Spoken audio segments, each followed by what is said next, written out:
The unstoppable rise and tragic fall of ancient Greece, a civilization's grand saga. One hook and intro. Imagine a world where the very idea of freedom was forged in fiery battles against an empire of untold might. A world where the greatest minds dared to question everything, laying the foundations for philosophy, science, and democracy. This was ancient Greece, not a single empire, but a constellation of independent city-states, each a vibrant experiment in human potential. For centuries, they pushed the boundaries of thought, art, and governance, creating a civilization that would echo through millennia. But beneath this dazzling peak, the seeds of their own destruction were sown, not by external enemies alone, but by the very fierce independence that defined them. Consider the Peloponnesian War, a conflict so brutal and self-destructive that it tore the Greek world apart from within. It was a war that pitted brother against brother, democracy against oligarchy, naval might against land power. A war meticulously chronicled by Thucydides, who sought to understand the inescapable patterns of human conflict. This devastating struggle was not just a series of battles. It was the slow, agonizing unraveling of a golden age, a tragedy that would leave Greece vulnerable and fundamentally altered forever. Today, we journey through the extraordinary saga of ancient Greek civilization, from its mysterious Bronze Age origins and the crucible of the Dark Ages, through its unparalleled flourishing in the classical period, and into its complex decline under the shadow of internal strife and external conquest. We will witness the birth of ideas that still govern our world, the fierce rivalries that shaped a continent, and the ultimate transformation of a unique way of life.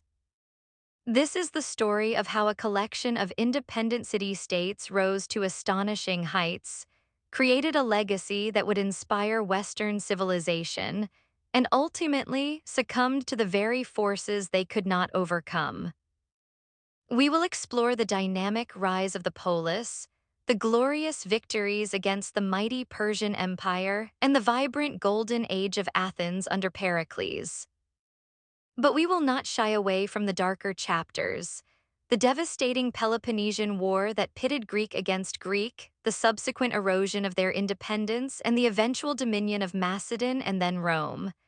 This is not just a tale of triumph and tragedy, but a profound exploration of what it means to build, to fight, and to endure. Join us as we uncover the true trajectory of ancient Greece. 2. Historical context and setup. Long before the Parthenon stood proudly on the Acropolis or the word democracy was first uttered, the Aegean Sea was home to advanced Bronze Age civilizations. On the island of Crete, the Minoans built magnificent palaces like Knossos, establishing sophisticated maritime trade networks that connected them to Egypt and the Near East. Their elegant art and unique linear script spoke of a vibrant, peaceful culture, thriving for over a millennium. Around 1600 BCE on mainland Greece, another powerful civilization arose, the Mycenaeans. Unlike the Minoans, they were a warrior culture building massive, fortified citadels like Mycenae and Turins, ruled by powerful kings. They adopted and adapted Minoan influences, developing their own script, Linear B, which was an early form of Greek.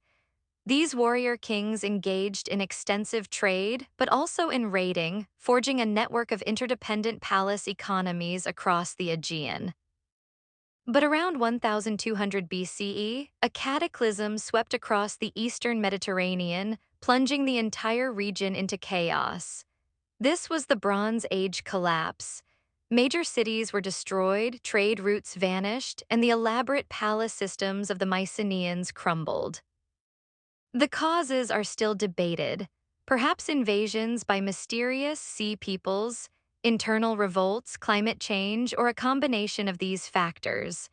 Regardless, the sophisticated Bronze Age world dissolved, ushering in what historians call the Greek Dark Ages.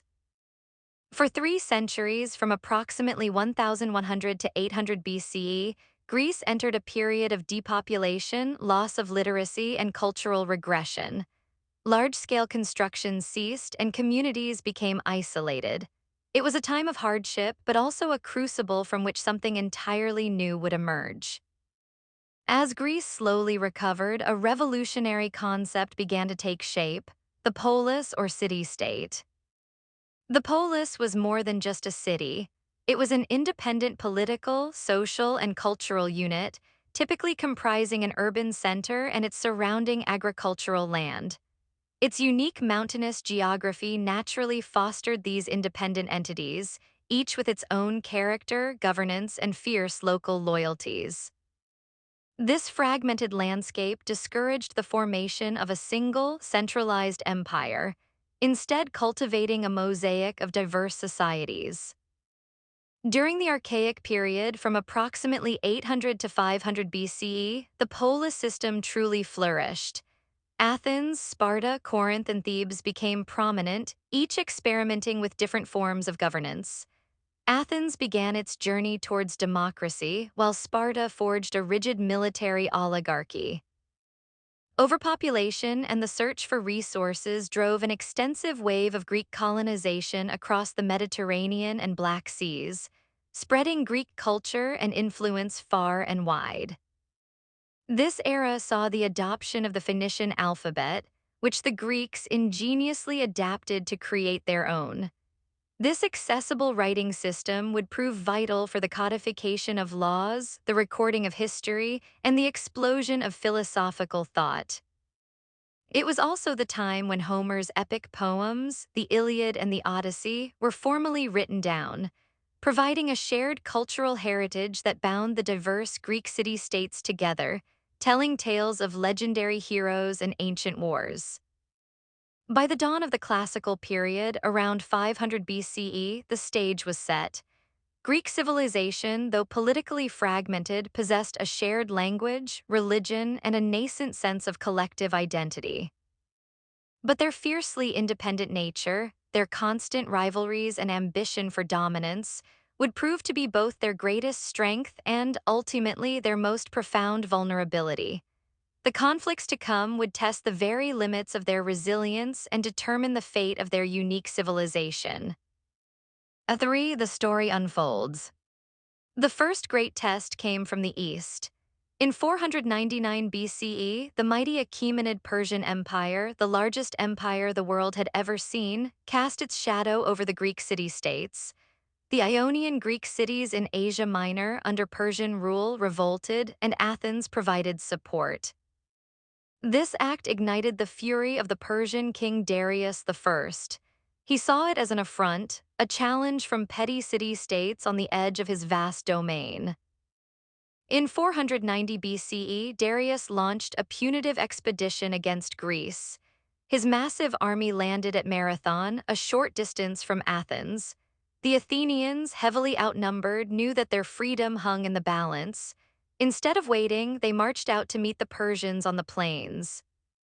Under the leadership of Miltiades, the Athenian hoplites, citizen soldiers fighting in a dense phalanx formation, achieved an astonishing victory, routing the Persian forces. This triumph at Marathon instilled immense confidence in the Greeks and solidified Athens' rising prestige. 10 years later, in 480 BCE, the Persians returned, this time under King Xerxes I, Darius's son. He led an even larger force, a colossal army and navy, determined to subjugate all of Greece. Many Greek city-states, including Athens and Sparta, temporarily set aside their rivalries and formed the Hellenic League.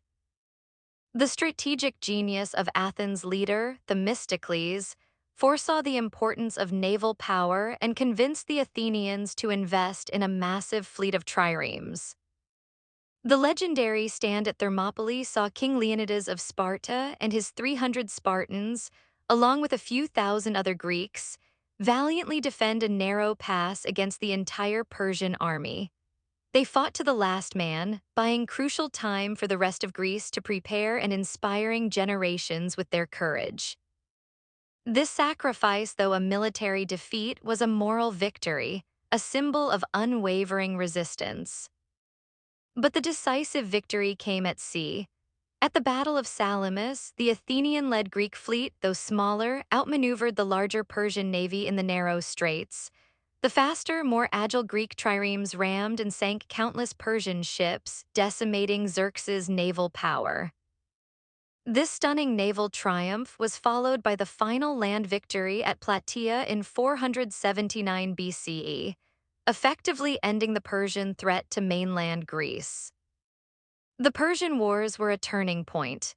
They forged a powerful sense of shared Hellenic identity and propelled Athens into a position of unprecedented power.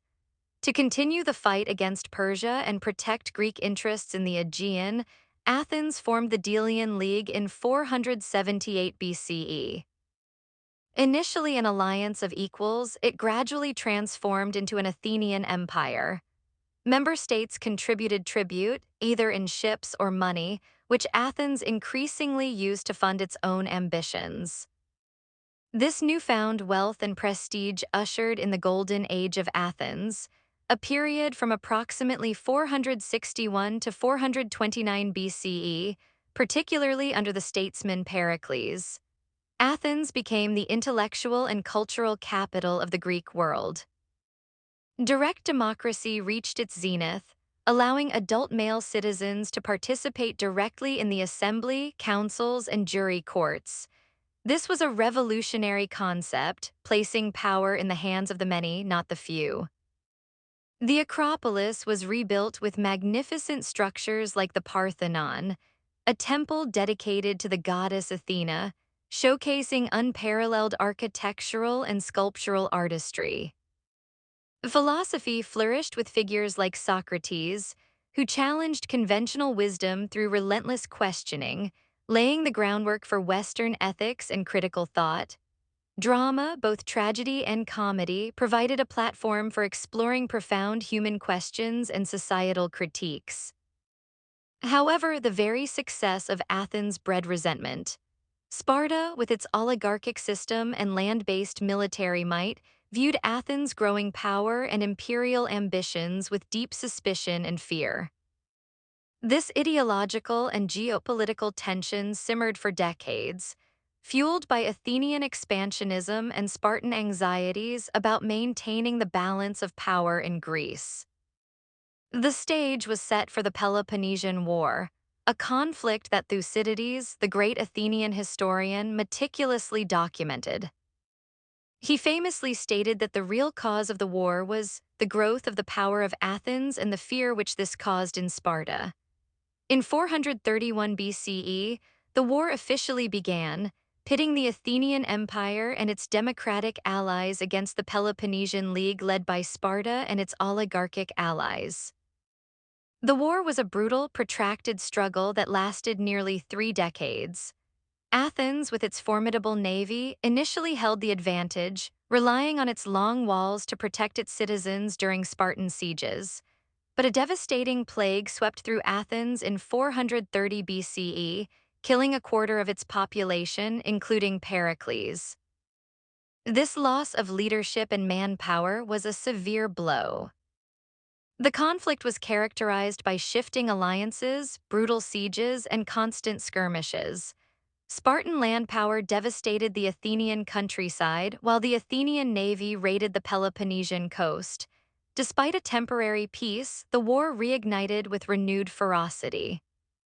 The Athenians undertook a disastrous expedition to Sicily in 415 BCE, which ended in a catastrophic defeat, severely crippling their naval and financial resources.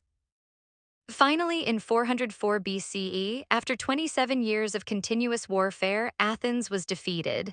Its fleet was destroyed, its long walls torn down, and its empire dismantled. Spartan hegemony replaced Athenian dominance, but it was a harsh and unpopular rule. The Peloponnesian War left the entire Greek world exhausted, depopulated, and deeply divided. Trust between city-states was shattered, and the economic and social fabric of many polis lay in ruins. The aftermath was a century of shifting alliances and further internal conflicts. Sparta's brief ascendancy was challenged by other rising powers like Thebes, leading to more bloody and draining wars.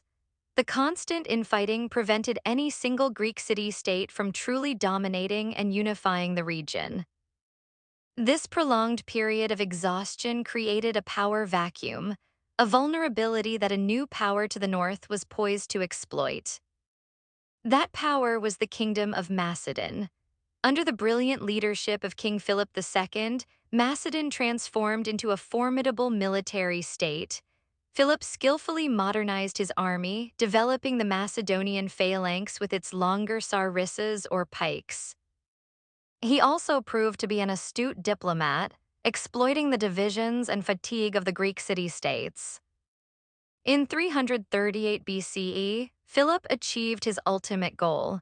At the Battle of Chaeronea, his Macedonian forces decisively defeated a coalition of Greek city-states, including Athens and Thebes. This battle effectively ended the independence of the Greek Polis. While Philip did not destroy the city-states, he imposed Macedonian hegemony, unifying Greece under his control. The era of the independent city-state as the dominant political force in Greece was over. But Philip's ambitions to lead a united Greek and Macedonian army against the vast Persian Empire would be realized not by him, but by his son Alexander the Great.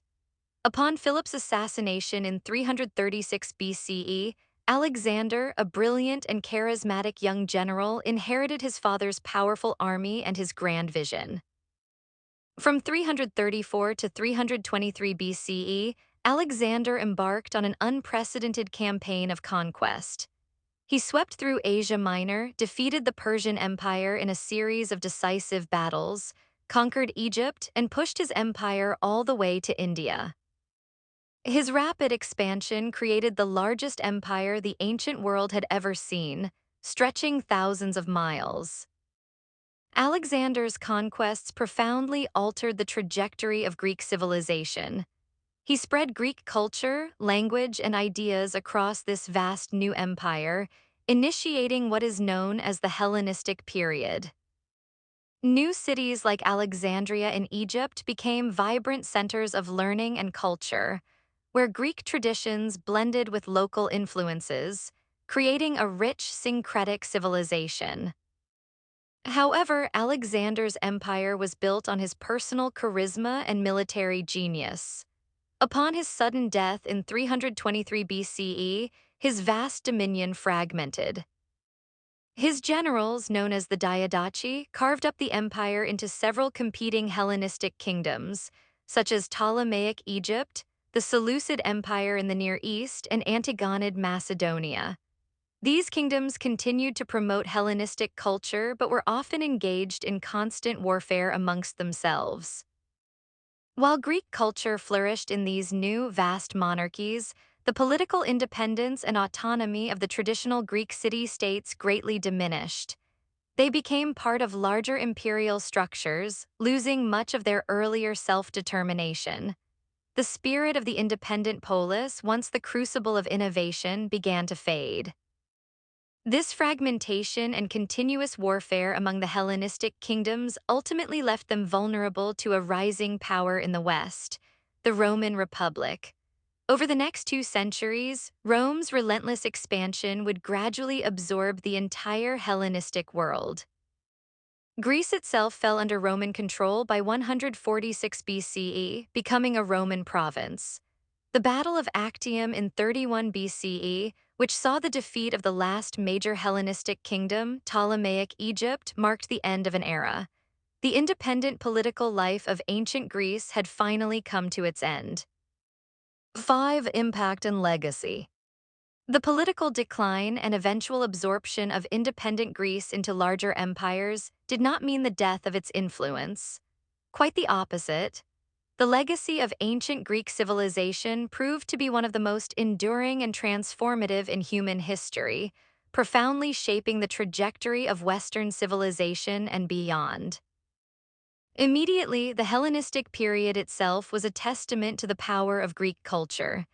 Alexander's conquests spread Greek language, art, architecture, and philosophy across vast territories from Egypt to India. Koine Greek became the lingua franca of the Eastern Mediterranean, facilitating trade, administration, and the spread of new ideas, including early Christianity. Major cities like Alexandria, Antioch, and Pergamum became global centers of learning, attracting scholars, artists, and scientists who further developed Greek knowledge. The most significant long-term impact was on Rome. The Romans, though conquerors, were deeply enamored by Greek culture. They adopted Greek gods, giving them Roman names, emulated Greek architecture, and translated or absorbed vast amounts of Greek literature and philosophy. The famous phrase, "Captive Greece took captive her rude conqueror," encapsulates this profound cultural absorption. Roman law, administration, and military might spread Greek-inspired culture throughout a vast empire, ensuring its transmission to future generations in Europe. If we consider an alternate history, if the Greek city-states had remained unified and never succumbed to internal strife, perhaps a different kind of empire would have emerged. But it is precisely their fragmentation, the intense competition between polis that historians argue spurred much of their innovation. The Athenian experiment in democracy, for all its limitations, provided a foundational model for self-governance. It introduced concepts like citizen participation, the rule of law, and public debate that resonate in modern democracies worldwide. Greek philosophy, with figures like Socrates, Plato, and Aristotle, laid the bedrock for Western thought. Their systematic approach to logic, ethics, metaphysics, and political theory challenged conventional wisdom and pushed humanity towards rational inquiry. The Socratic method of questioning, Plato's ideals of justice and the perfect state, and Aristotle's comprehensive treatises on everything from biology to rhetoric continue to be studied and debated today, influencing science, education, and governance. In the arts, Greek ideals of beauty, proportion, and humanism became canonical. The Parthenon's architectural elegance, the lifelike sculptures of classical artists, and the profound narratives of Greek tragedy and comedy set enduring standards. Modern theater, literature, and even architecture often draw direct inspiration from these ancient forms. The Greek language itself, rich in vocabulary and grammatical nuance, deeply influenced Latin, and through it, countless European languages, particularly in scientific and academic terminology. Ultimately, ancient Greece's legacy is not just a collection of achievements but a powerful idea, the pursuit of reason, the embrace of intellectual curiosity, the striving for democratic ideals, and the exploration of fundamental human questions. This legacy transcends political boundaries and continues to shape our understanding of ourselves and the world around us. 6. Reflections and lessons. The trajectory of ancient Greek civilization offers profound lessons on the nature of human societies. We see the astonishing power of civic participation and intellectual freedom to drive innovation, yet also the inherent dangers of unchecked rivalry and ideological division. Firstly, the rise and fall of the polis itself teaches us about resilience and the double-edged sword of independence. The geographic fragmentation that fostered unique city-states also created a perpetual state of competition, culminating in self-destructive wars. Consider this question: is strong local identity inherently a barrier to broader unity, or can it be a source of strength when channeled effectively? Secondly, the Peloponnesian War stands as a stark warning. The conflict between Athens and Sparta, driven by fear, honor, and interest, as Thucydides observed, decimated the very civilization that birthed it. It highlights how internal strife, fueled by ideological differences and power struggles, can be more destructive than any external enemy. Ask yourself, how do societies balance the pursuit of power and influence with the need for collective stability and peace? Thirdly, Alexander the Great's conquests demonstrate the complex relationship between military might and cultural diffusion. While he ended the political independence of the Greek city-states, He simultaneously spread Greek culture on an unprecedented scale, giving rise to the Hellenistic age. Ponder this: can cultural progress truly thrive under military conquest, or is there an inherent tension between these two forces? Fourthly, the enduring philosophical and democratic legacies remind us of the power of ideas. Despite political subjugation, the intellectual achievements of Greece became a cornerstone of subsequent civilizations. Reflect on this. How do ideas once conceived transcend their origins and continue to shape the world long after their creator's political power has faded? Finally, the Roman absorption of Greece illustrates a unique form of conquest, where the conquered profoundly influenced the conqueror. Rome's admiration for Greek culture ensured its survival and widespread dissemination. Consider what happens when a civilization's military might is surpassed, but its cultural power proves irresistible. These lessons from ancient Greece are not just academic, they are etched into the very fabric of our political systems, our philosophical inquiries, and our cultural values. They challenge us to understand the delicate balance between progress and conflict, individuality and unity, and the enduring power of the human mind to shape its destiny. 7 Outro. From the vibrant, palace-driven cultures of the Bronze Age to the innovative city-states of the Classical period, and finally to the expansive cultural synthesis of the Hellenistic age, ancient Greece embarked on an extraordinary journey. It was a civilization that defined the very essence of human potential, giving birth to democracy, philosophy, and artistic expressions that continue to inspire us today. Yet, it was also a civilization torn by its own competitive spirit, its brilliant light slowly dimmed by the fires of internal conflict. The Peloponnesian War stands as a poignant reminder of how even the most brilliant civilizations can falter when their internal divisions become insurmountable. It paved the way for the rise of Macedon and the subsequent Hellenistic kingdoms, forever changing the political landscape of the Greek world, though ensuring the global diffusion of its cultural genius. Ultimately, Greece, the cradle of Western civilization, found itself absorbed by the growing might of Rome, but not before etching an indelible mark on the soul of humanity. If you found this journey through the grand saga of ancient Greece compelling, you might be interested in exploring other pivotal moments in world history. Perhaps you'd like to dive into the rise and fall of the Roman Empire, a monumental story of conquest, law, and enduring legacy, deeply influenced by the very Greeks they conquered. Or journey to the east to uncover the dynasties of ancient China, exploring its philosophical foundations, technological innovations, and the cyclical nature of its imperial power from the Zhou to the Han. Alternatively, delve into the mysteries of ancient Egypt, a civilization defined by its pharaohs, pyramids, and a profound spiritual connection to the Nile, whose secrets still captivate us today. Or perhaps the epic of the Silk Road, tracing the ancient trade routes that connected East and West, facilitating not just goods, but also ideas, religions, and cultures across continents, a true testament to human connection.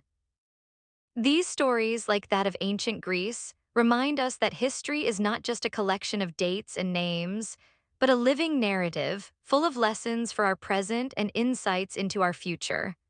Understanding the triumphs and tragedies of those who came before us empowers us to navigate the complexities of our own world. Thank you for joining us on this historical adventure.